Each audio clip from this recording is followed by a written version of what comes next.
قرآن پڑھا کرو. قرآن کے بغیر ہم جانور ہیں. قرآن کے بغیر ہم جانور ہیں. قرآن کے بغیر انسان بن ہی نہیں سکتا. پڑھا کرو.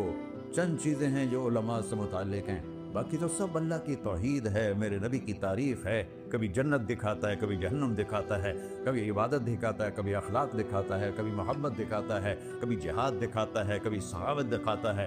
قرآن تو ایک رنگین خوبصورت دسترخوان ہے جس پر ہر قسم کے کھانے چنے ہوئے ہیں.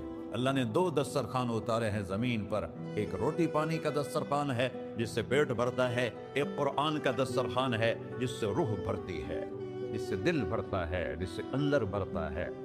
لو انزلنا هذا القرآن على جبل لرأيته خاشعا متصدعا من خشية اللہ.